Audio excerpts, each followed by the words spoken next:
Hello everyone, my name is Anne Teato and welcome to the Psychic Matters podcast, episode number 87. This week's news is YouTube! Psychic Matters now has its very own YouTube channel! I'll sound a bit more enthusiastic. That's better!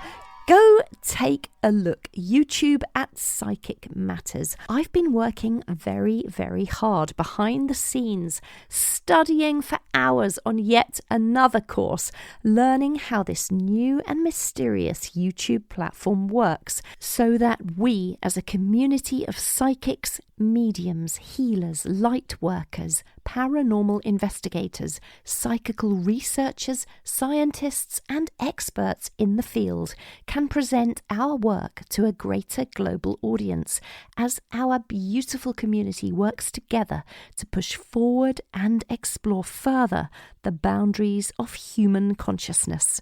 And it is with great trepidation, I can tell you, that I enter this great YouTube arena and begin to step onto this tightrope in the spotlight, all alone in my little lycra leggings, hushed crowd below, as I inch my precarious way out, step by step, into the very centre of the YouTube universe, clutching only a mic boom for balance.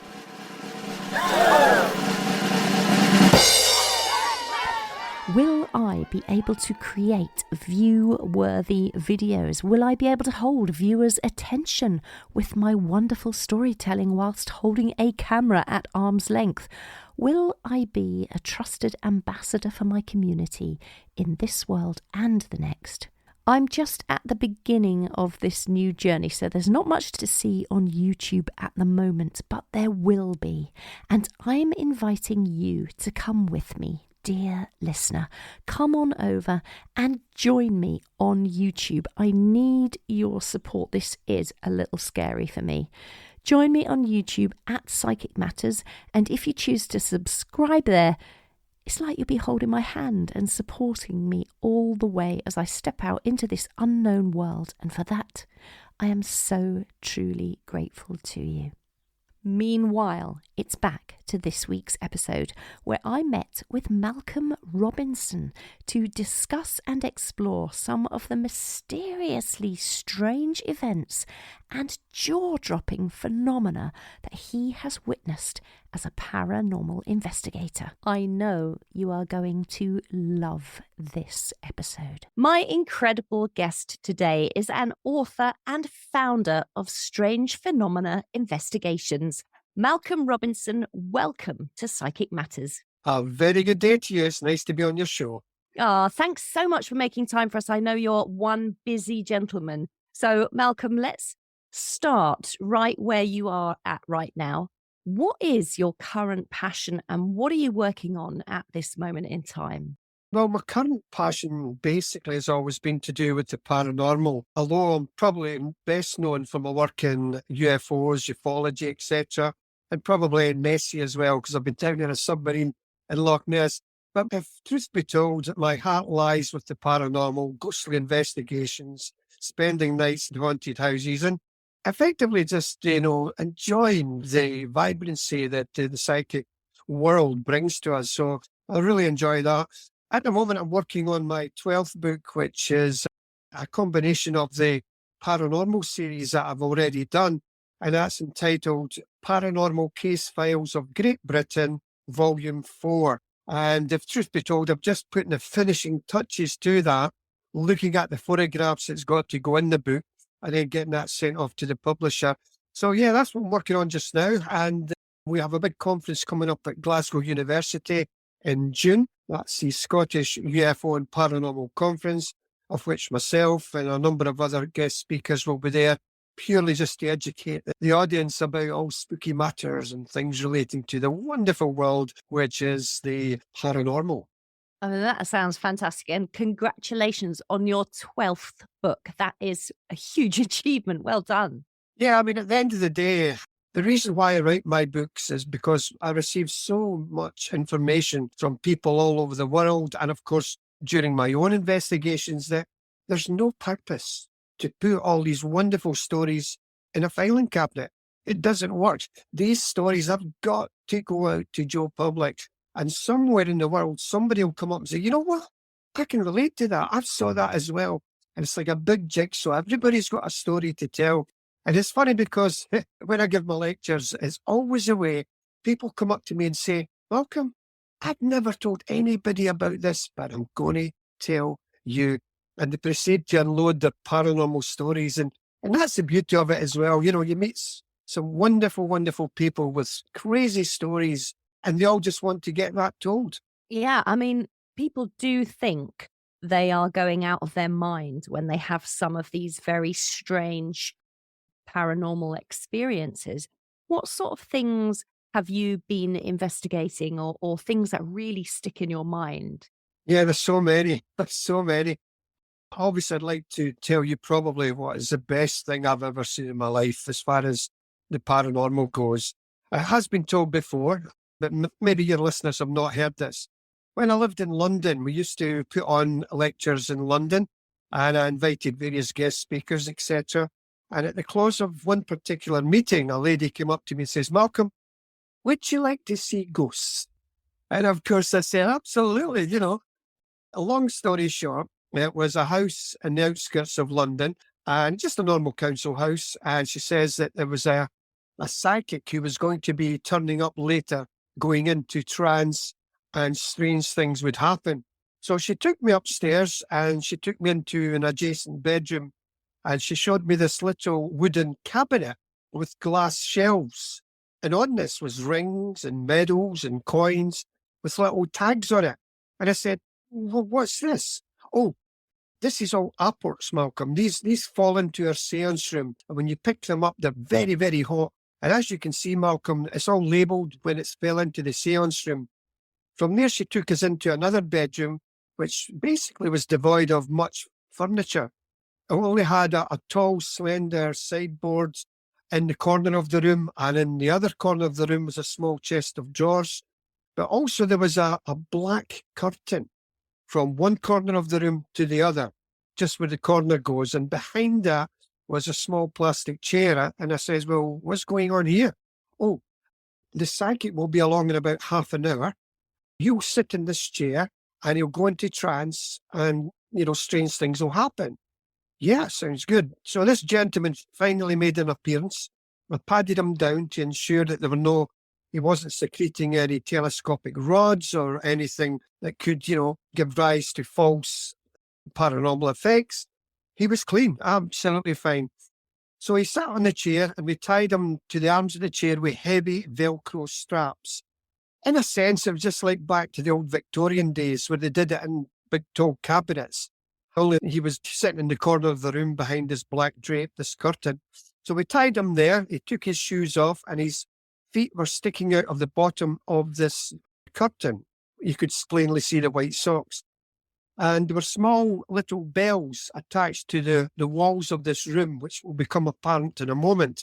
I then knocked on the floorboards to see if there were any hidden cavities, or, you know, knocked on the walls to see if there were any false cavities in the walls, because even though I firmly believe in life after death, as a researcher, we have to ensure that nobody's out to pull the wool over your eyes and deceive you. The room looked fine. There were no trap doors or anything, you know what I mean? Nothing was there. And then I sat in front of this curtain along with three other people facing the curtain. Then the lady of the house says, right, Malcolm, we're ready to extinguish the lights. The room will go in darkness. There is a small red light on this big tall unit behind us, and you will be able to see people in the room, which was correct. We did. So she extinguished the electric light and she started to play old kind of Victorian dancehall songs like Roll Out the Barrel, all these kind of songs. And I says, why are you doing this? Oh, it's just to create the atmosphere, Malcolm, you know, just to create that ambience. Yeah, that's fine. So within seconds, these little silver bells that was tacked into the walls, into the wallpaper started to tinkle. And I went, oh yes, that's strange. And then suddenly voices appeared in the air, all around us. Top of my head, bottom of my head, next to my ear, below the chair. And I initially thought somebody's throwing their voice, but I could clearly see the people sitting next to me in silhouette. I could see them. They were, going crazy as well. What's this? There were male voices, female voices, young, old, nattering away. And then suddenly, this black curtain pushed out about a foot or so into the middle of the room, and this moulded black face, the contours of a face appeared in this cloth, then it receded, and it was just a flat cloth again. And then what happened next was there was a small chest of drawers which was sitting next to this black curtain in the corner apex of this room. It started to wobble. Then it slowly rose up into the air to ceiling height, traversed across the ceiling, and came down gently and rested on my toes. And I was astonished at this. Absolutely incredible, And then I said to myself, this thing is not going anywhere. Now, I did what is one of the most cardinal sins. As you know, you should never, ever interrupt psychic phenomena from happening. We know what happened to Helen Duncan, the famous Scottish medium, when the police raided her room when she was in trance. The ectoplasmic things went back into her body, hurting her. Anyway, what I did was I put my finger under the top of the small chest of drawers and said to myself, you are not going anywhere. And then suddenly this voice, I know it sounds crazy, but I can only tell you the truth. The spirit voice boomed out into the room. Was Mr. Robinson impressed by this? And I said to this voice and to the room, I'd be more impressed if you took it back. So this voice said, I know it sounds comical, but this is what happened. Then this voice said, we shall see what we can do. And like I said, I've got my finger trying to hold this thing back, and I said, you're going nowhere. You're going nowhere. And try as I might, this chest of drawers started to shudder. And I was pulling it back and pulling it back. I could not stop it. It just released from my finger and rose silently up into the air and moved across to the other side of the room and went back to where it once was. And at that point, a terrific burst of cold wind pervaded that room. And I've often said to people, if you can imagine, well, you're lying on a beach in Jamaica, you're lying in your swimwear, you're sweltering hot, then suddenly somebody throws you into a big freezer van with these hooks of meat. That's how cold it got. You could see your breath freezing up in front of you. It was an incredible experience. The downside of that is that I have no proof. The lady of the house refused to have any photographic cameras or recording equipment.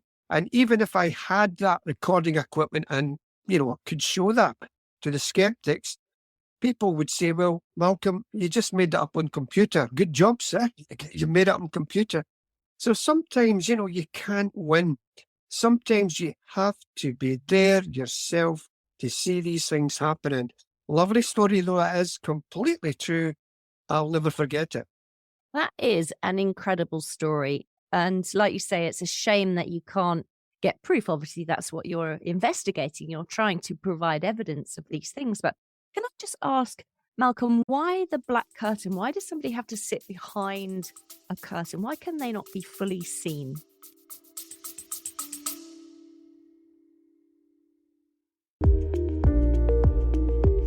Eye-Opening Moments podcasts are real-life stories of adversity, encounters, and perspectives. They are moments that can lift your spirits, give you some food for thought, or move you. For the introspective mind that likes to reflect, discover, and find solutions or meaning in a complex life, listen to Eye-Opening Moments podcasts. Well, this is entirely correct. I mean, this is something that, I've pondered over the years. If psychic phenomena can happen in that environment, why not just take the curtain away? Why do we need to have that? We know that in Victorian England, the curtain was back. You could see the physical medium sitting there in the chair. Yes, it does anger me to a degree that they can't do that, and it always seems to happen in darkness. Well, I say that not all the time. Some things happen, in electric light or in the daytime. But yes, we need to convince the skeptics. We need to draw back that curtain, as it were, and really look at the person sitting behind them. I mean, I've seen transfiguration. I've seen people's face change, etc.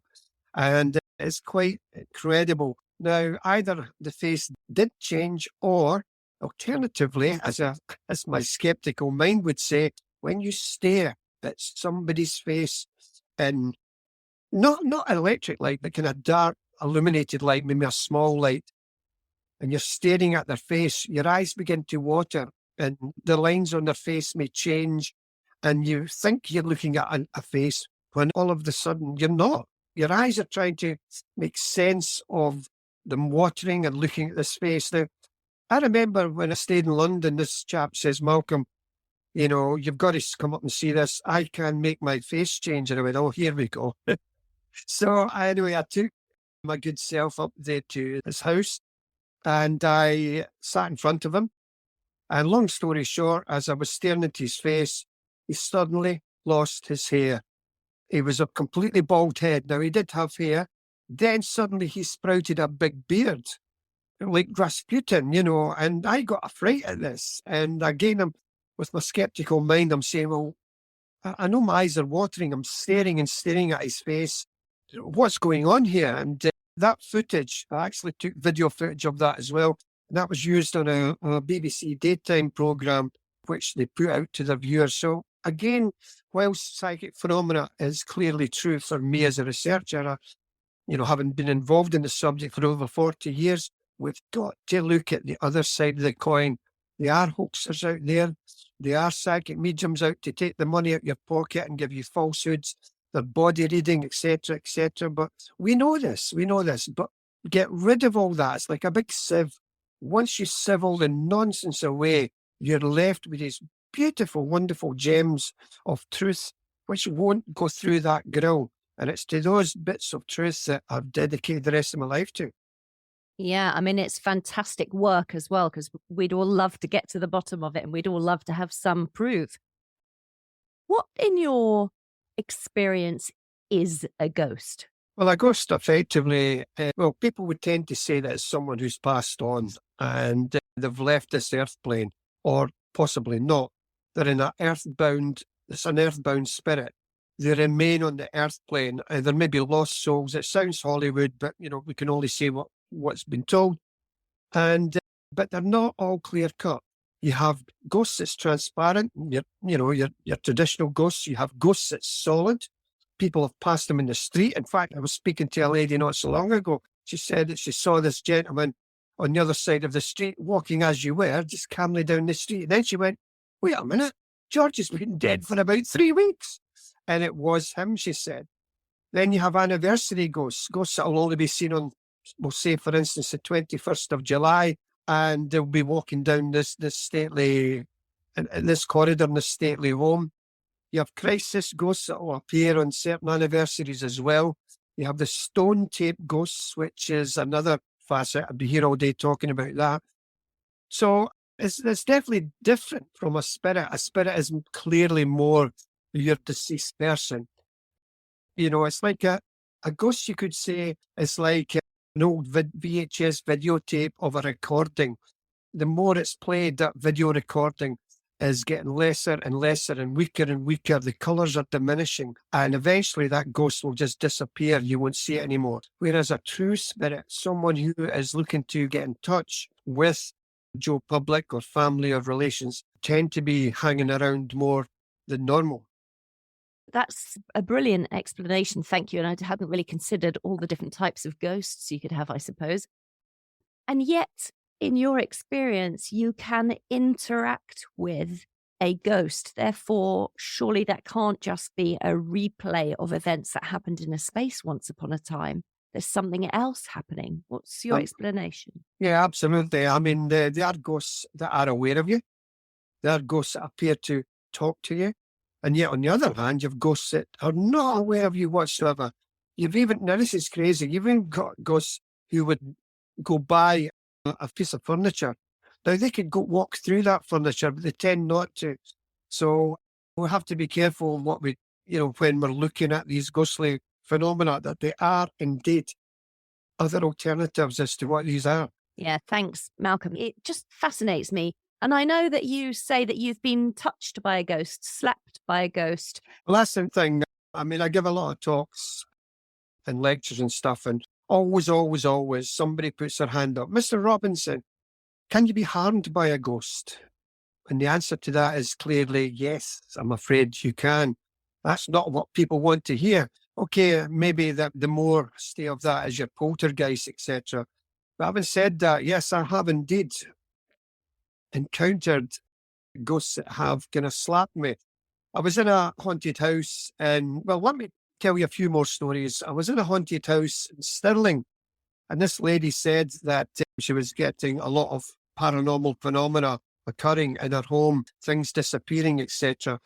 And we were in this room, and we had the lights subdued. There was only a small ambient light in the room. And our psychic who we were working with, she says, Malcolm, can't you feel spirit in this room? I went, no, sorry, Helen, I can't. I'm hopeless, I'm not a psychic really, although maybe to a small degree. Sorry, Helen, no, can't feel anything. Oh, come on, clearly there's something in this room. She says, look, stand over there, put your arm out and ask spirit to touch you. What? Just do it. So I felt a bit foolish, so I stood at the other end of the room, this bedroom, and I put my arm out. I says, okay, if there's any spirit here, please kindly touch the back of my hand. 1 minute went by, nothing. 2 minutes went by, nothing. Oh, this is stupid. 3 minutes, bang. It was like a heavy man had pushed very forcibly my hand out, and it actually hit my thigh. And boy, did I get a fright at that. It was really unbelievable. And then we were in a case in 1995 in Kirkintilloch. It was an ex-police officer's house. And boy, did we know we had a case on there, because as soon as we went in there, every wall had a photostat copy of the Lord's Prayer. Every door in this house had a crucifix hanging from it. And we knew straight away that there was something going on here. So again, long story short, because all these stories could go on for days, we went upstairs and we went into this child's bedroom. And suddenly it was like fingers brushing through my hair. And I said to my colleague, Billy Devlin, Billy, put the light on, because, again, we always work in these subdued lights. Put the light on. What is it, Malcolm? Did you touch my hair? No, of course I didn't. And honest to God, it was like fingers brushing through to my scalp and along the curse at the top of my head. Quite bizarre it was. And yes, I've also been slapped by a ghost in a house as well. That was quite bizarre as well. But there's a lovely story when I worked for United Glass. It's a bottle manufacturing company in Alloa, and I worked here for 21 years. Anyway, I was there probably my first or second year there, and people began to realise that I was into spooky stuff and ghosts and UFOs. And they were okay. They brought up newspaper cuttings. Oh, have you seen this, Malcolm? Apart from one guy, Bobby Smith. And he says, Malcolm, there's no such things as ghosts, mate. You get a better career, do something else. You're talking rubbish. You're talking absolute rubbish. There's not such a thing as life after death or ghosts. And I went, really? He says, yeah. He says, Mark, I'll tell you what I'll do. See, when I die, and God forbid it's many, many, many years from now, if there is such a thing about life after death, I'll come back. Oh, thank you, Bobby. And so years went by, and I got up for a day shift. We started at 6 a.m. So I went down to the kitchen about 5 o'clock in the morning. My wife was sleeping upstairs. The whole house was quiet. Everything was subdued and quiet. And I went to the kettle to put water in the kettle. And then suddenly I got that feeling that somebody is standing right behind you. And I slowly turned round and I saw nothing at all. I went, oh, God almighty, that's weird. Anyway, I went to my work and I went into the men's mess room before we started our shift, and everybody was hanging their heads and they were all solemn. I went, guys, come on, cheer up. What's the matter with you lot? Oh, Have you not heard? I've not heard what? Wee Bobby Smith died last night. Now, that was a man who years ago said that if there is such a thing as a life after death, he would come back and prove it. Now, I never saw him. By God, did I feel something. It was really crazy. Very, very interesting. So, from a scientific point of view and an investigative point of view, how do you explain these things? How can you explain what is happening? Say, for instance, the fingers through your hair. We are frightened because we don't understand the phenomena. But what can you explain of it so far in your experience? Well, the only way I could explain it is by giving you my honest felt opinion. And that was spirit reacting with me to let me know they were there. When my hand got pushed down, when I felt fingers through my hair, that was spirit clearly there. Now, we all know that that's hard to prove. The scientific community need more evidence than that. But again, what constitutes evidence? And I've said this many times before in other shows. What constitutes evidence? We can have the best photographic evidence in the world, but that could have been manipulated on computer. But by the same token, a ghost photograph could be proved or disproved by the same technology. Pixel separation, edge enhancement, color contouring. Was it just a piece of paper stuck on a glass pane and photographed through that? So technology can prove, and thankfully it has done, some wonderful ghostly photographs. But again, the bottom line, what constitutes proof? What gives the scientific fraternity that overall feeling that, yeah, hey, there is a life after death? Because technically, apart from people like myself and my colleagues overseas and the world over, we don't have that God to honest truth. When people go to spiritualist mediums, yes, they'll get some wonderful proof. The skeptics will say, well, that's just cold reading. Maybe she knew in advance of that lady, etc. That's possible. But having said that, I've attended many psychic events, and by golly, I've seen some wonderful evidence being portrayed to people with tears in their eyes and saying, how could you have known that? Even my own husband doesn't know that. And yet you know that. So either they're gaining this information through reading body language or through their own mind, their subconscious mind, which in itself, if that's the case, then even that's extraordinary. But no, for me personally, it is the people who have passed on relaying this wonderful accounts. They're letting their loved ones know that they're still around. Now, listeners of your show may say, well, I've lost people and they've not come to see me. Yes, I agree with that. And the only thing I can say there is perhaps there's some form of mechanism which doesn't allow every person to come back and say or trying to relay that they're still alive, they're still here. And I've often said you can have 6 people in a haunted room maybe in a ghost investigation, say, for instance, 6 people. 3 will say, oh my God, do you see that? And the other 3 will go, well, I can't see anything. So it's my contention that the more psychically aware you are, the more psychically attuned you are, then the more you will be aware of psychic phenomena happening. Now, it's like an old radio. Before, you've got the DAB radios. When you turn the dial from BBC Radio 1 to BBC Radio 2, you were turning the dial, changing the frequency until you hit that beautiful frequency of, for instance, Radio 1. Well, that's the same with psychic individuals. They are already tuned in. We know about our animals. Our animals are very, very psychic as well. And they can pick up these frequencies and vibrations. They can see colours. They can hear things way above the human mind, etc. So there's a lot going on for sure, yes. Yeah, it's fascinating, isn't it? So in terms of evidence and proof, do you have any? We have photographic proof, but again, the skeptics will say that's just been manufactured on computer. We have loads of stories. Is that proof? Probably not. And I think proof, like I said before, proof probably only comes when you're in a haunted location or you've experienced ghostly phenomena. That is your proof. Nobody will change it for you. You can go, or I've got you a psychic spiritualist event.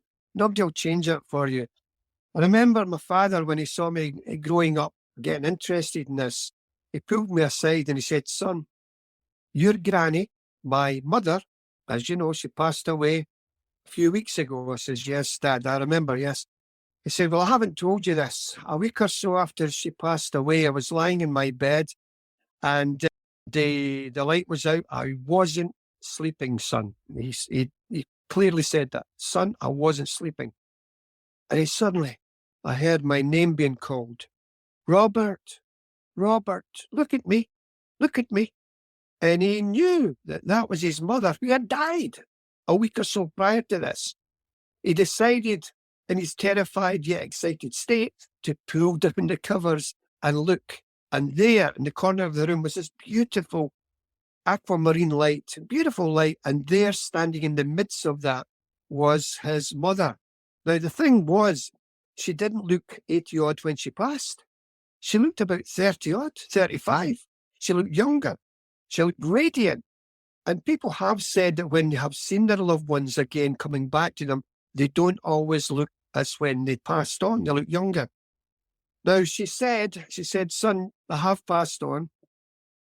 I'm moving on to a better place." Now, again, that sounds Hollywood, but you got to be truthful on these podcasts. You got to tell it as it is. "I'm moving on to a better place." Now, here's the rub. She disappeared eventually like a dimmer switch. Now, my father said that his brothers, my uncles, also saw their mother that same night in this beautiful radiant light, saying goodbye and moving on. Now, is that, to answer your question, is that evidence? Again, it's not. It's only a wonderful story. True story, but wonderful. But something is obviously going on, something, because we have hundreds of thousands, millions probably, of people across the world from every culture, every country, who are having these strange and inexplicable paranormal experiences. And I know that you are continuously on the lookout for new equipment and paranormal research techniques. What sort of things do you wish were invented, or what are you working with at the moment in terms of equipment and stuff?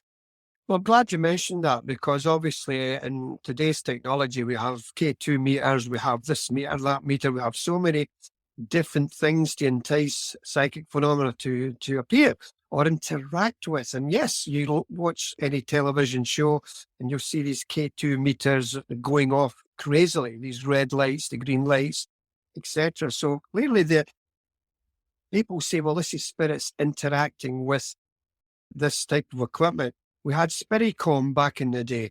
We had Konstantin Rodov with his spirit voices, where he recorded his voices. We have electronic voice phenomena, which allegedly captures these disembodied spirit voices, etc. But the strange thing for me is only ever usually snatches of conversation. You know, that might be "get out," or it could be "this is not for you." Little short sentences. We don't appear to interact with this.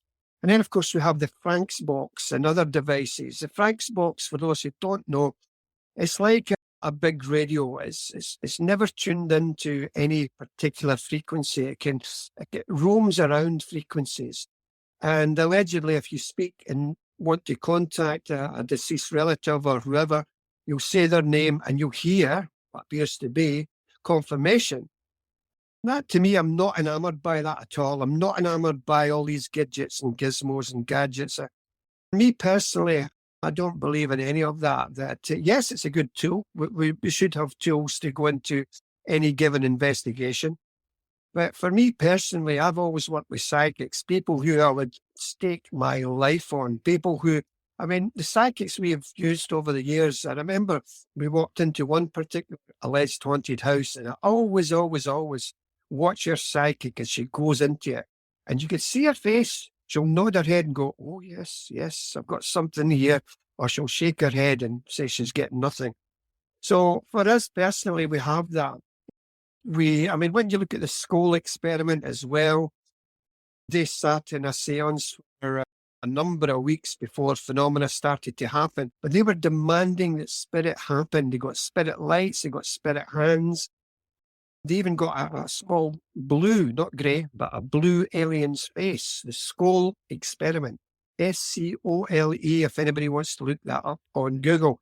So when we look back to evidence, we've had all this, we've had all this in the seance room, we have all these gadgets, etc. But again, I can only go back to what I say is it comes from within. It comes from yourself. Admittedly, yes, of course, we'd love to have dynamic evidence to show Joe Public and say, look here, you can't get around this, and maybe this is why this is now taking it to a different level. Maybe this is why we need some of the bigwigs of the BBC or the ITN networks or scientific people to come on a ghost bus with people like myself or my colleagues, either in the UK or America. Get these big guys who think it's all a load of rubbish. Join us and let them enjoy, let them see, fingers crossed, paranormal phenomena will happen. It would be interesting to see what they say, these guys who, don't believe in the subject. Would that be evidence? Because these guys are, these are analytical thinkers. Would that convince Joe Public? We could go on, but it's an individual thing. Yeah, I mean, I'd love that to happen, but I'd love it to be made with plenty of time, because a lot of paranormal programs are made for, to reach a crescendo for the viewer, and it's not necessarily paranormal activity, let's put it that way. So it would be good to have proper investigation scientifically done by, as you say, the bigwigs that can follow a team of investigators for some time, like a documentary. That would be very, very interesting. It would indeed. And maybe that would paint a picture in regards to looking at these things seriously, because now you've not got a team of psychic investigators, you've got a team of individuals. It could be made up from all walks of life, police officers, medical people, scientific people, and get that done. I mean, again, if we talk about evidence, here's another incident that happened in the town of Hastings in East Sussex, which I miss very dearly, by the way. I'm now back in Scotland. Anyway, this lady came to one of our meetings in Hastings and she says, Malcolm, I work for the Conquest Hospital in here. Yes, I do, yes. Well, one of our leading surgeons is off due to stress. I went, well, that's not so surprising. He must see a lot of things happening. Oh, no, you don't understand. Well, pray tell me. And here's what she told me. She said that this leading surgeon was walking down one of the corridors of this hospital and he saw an elderly gentleman standing there alone. And he walked up to him and he said, You okay? You all right? I don't know. You don't know? Are you sure you're okay? And just then the leading surgeon's pager went off. He says, excuse me a moment, sir. And he turned to his pager, he looked at it, and he was wanted in the resource room immediately. So he turned round to say to the gentleman, and, cheerio, so to speak, but he wasn't there. But he never thought nothing of it because there were swing doors quite near where the gentleman was standing. So anyway, I think you know where I'm going with this story, but there is a twist. So he walked into the resource room, this surgeon, and there on the bed of this resource room was the very man who had saw in the corridor with paddles on his chest, pumping him, trying to bring him back to life. So here's where the story gets weird. The leading surgeon says, wait a minute, how can this be? I was just speaking to that guy. Let's see the CCTV footage. Again, this is getting back to your question about evidence. So they went to the CCTV footage.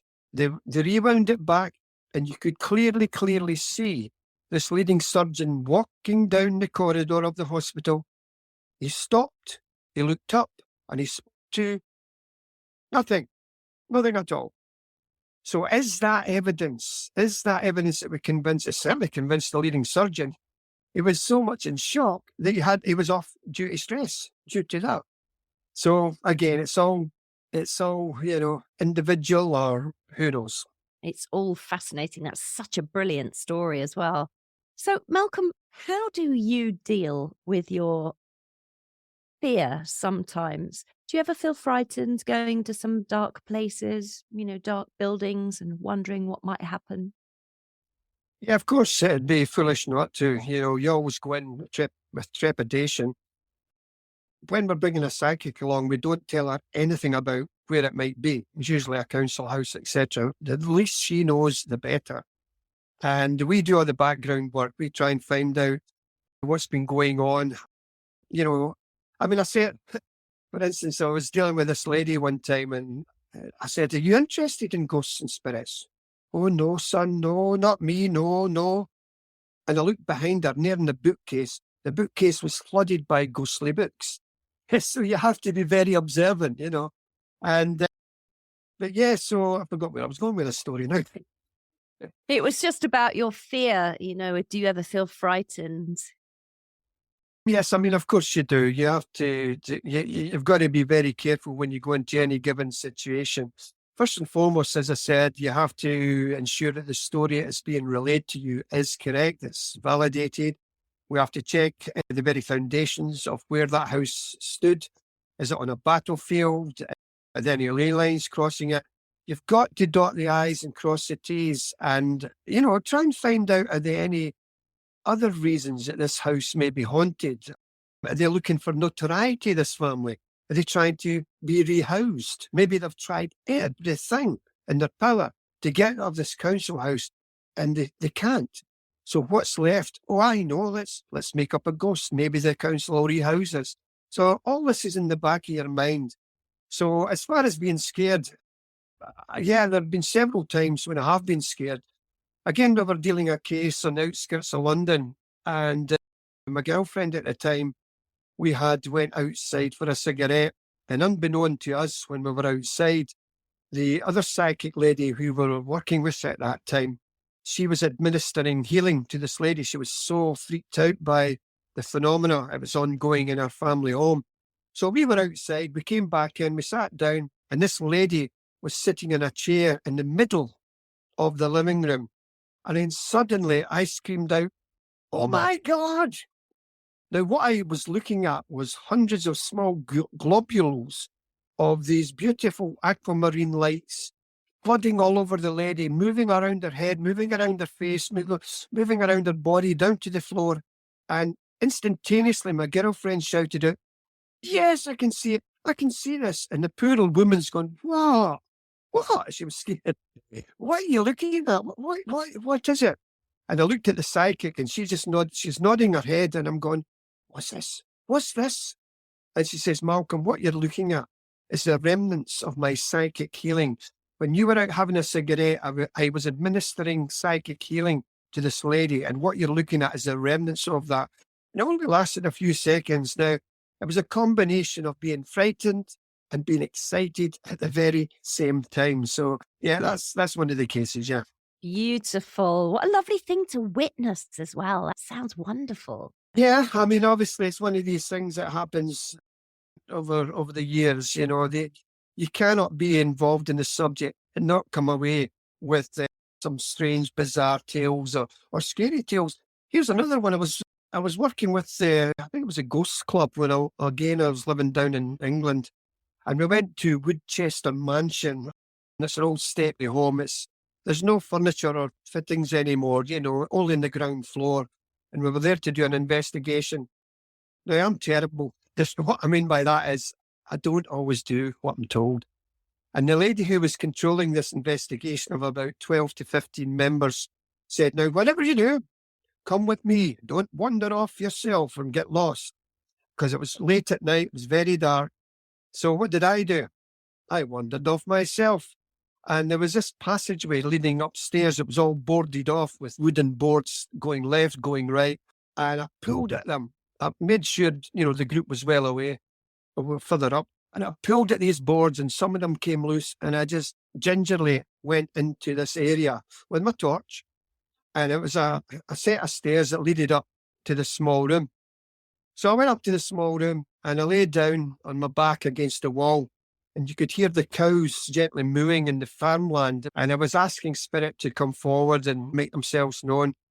Nothing was happening. So I stood up and I was walking backwards. I don't know why, but I was walking backwards and I said, "Spirit, if you're there, come forward, come to me." And I walked backwards and I walked backwards. Then I stopped. And at that point, what happened was I just was aware that I shouldn't go any further. And then I turned slowly around and I looked down and there was a drop of about 30 to 40 feet.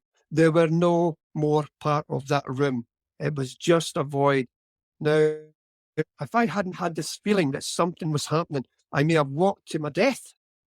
Now, that was frightening. Again, getting back to your question, anything frightening happening to me, that clearly was. And obviously that staircase was boarded off for that reason. But yeah, I'm still here. I'm still here to tell the tale. Yeah, it's very, very interesting. And I'm just thinking about people listening at home. And I wonder if you could just give us a little exercise. And here's the thing. Once upon a time, this was quite a few years ago, my children were much younger. I was experimenting with EVP, electronic voice projection. I think that's what it is, electronic voice projection. And is that right? Electronic voice phenomena. Electronic voice phenomena. Thank you. And I had an old-fashioned, do you remember the old-fashioned tape, the cassette tape, handheld cassette tapes? I had one of those and I had it on, I think you press play and record back in those days. And then I had the tap on. So I had a little bit of water coming out to create some white noise. And then I went into my next room and I was doing some research for something. Can't remember what I was doing. Then I went back after about half an hour and I replayed the tape that was recording in the kitchen with just the white noise of the tap. And there was just one word on that tape. And it so clearly said, studying. And I thought, gosh, and that's what I was doing in the room next door. And I found that fantastic. So my question is, if we wanted as listeners to try something like that for ourselves at home, we don't really have cassette tapes now. Can we do it on a mobile phone, do you think, on a recording device? How do you think we could do that?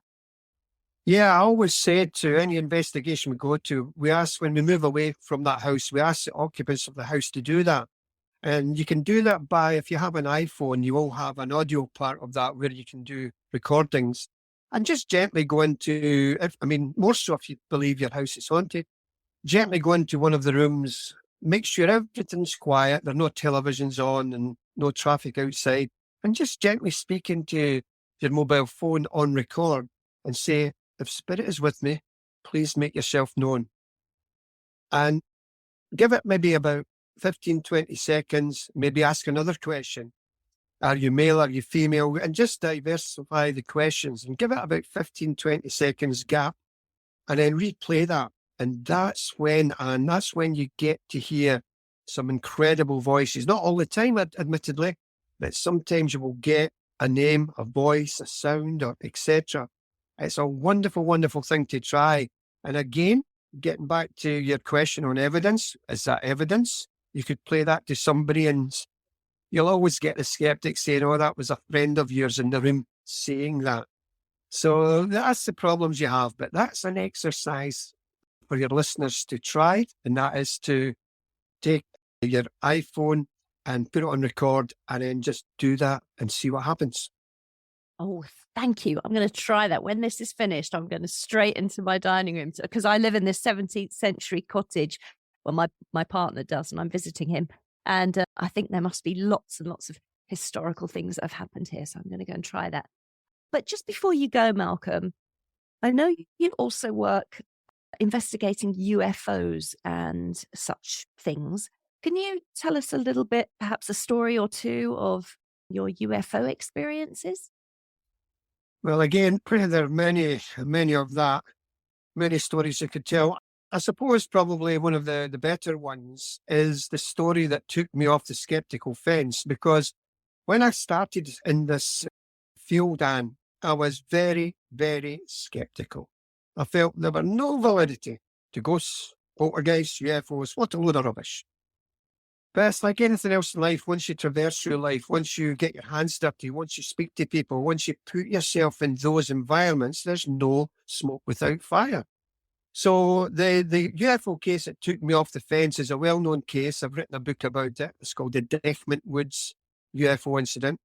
And it occurred in 1979. I was probably about 22 years of age at that time. And the story goes as follows. A 61-year-old forestry worker, Robert Taylor, who was actually a war veteran. You know, he liberated Bergen-Belsen with his tank regiment. He's seen the horrors of the war, and from there he went, after the war, he worked at various jobs in Scotland. Anyway, he was now employed by the Livingston Development Corporation Forestry Department, and his job was to ensure that no cattle or sheep strayed into the woods. It was a menial job. It was a job he's done many, many times before. He had no interest in UFOs whatsoever. Like all of us, he had heard about it on the television, but he had no interest. All that was to change. All that changed on the morning of November the 9th, 1979. He was in his pickup truck, accompanied on the journey with his Irish red setter dog, Lara. They drove up to the forest, they jumped out of the truck, and they started to walk down this forestry ride. There were trees to the left, trees to the right. And as he was walking down the forestry ride, they came upon a clearing, a sloping clearing in the woods. And there, about 40, 50 feet above the surface of the grass, was this large dome-shaped object with a flange going around its perimeter. And parts of it disappeared, and then it would solidify, then it would desolidify. You could see the young trees in the background. And his dog was barking furiously at this.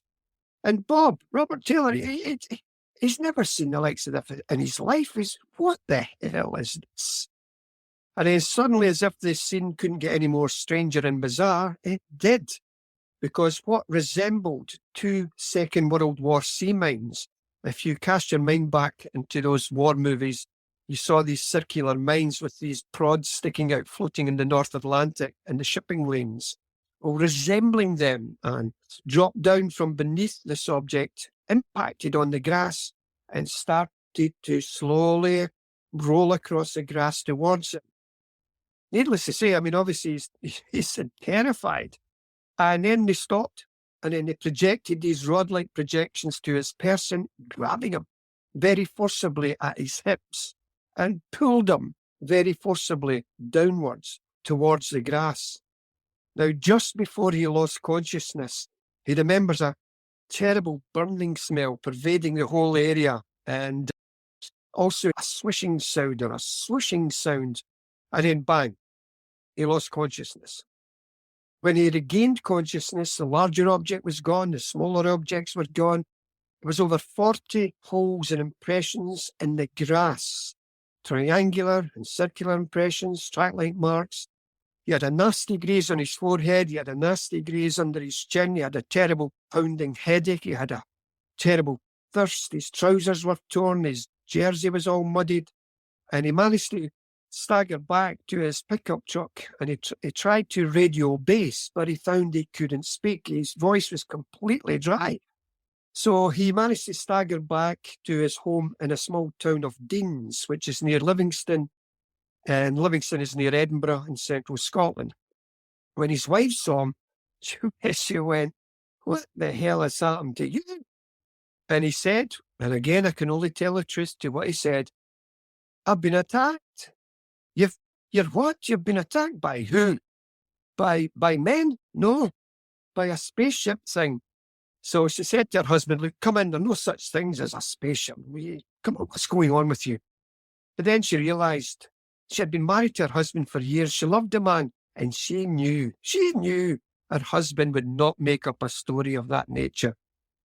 Long story short, she telephoned the local doctor, a local GP. He attended the family dwelling.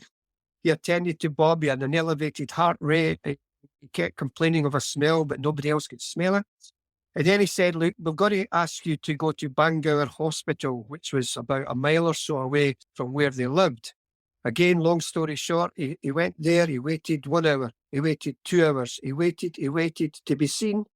Nobody came near him, so he discharged himself.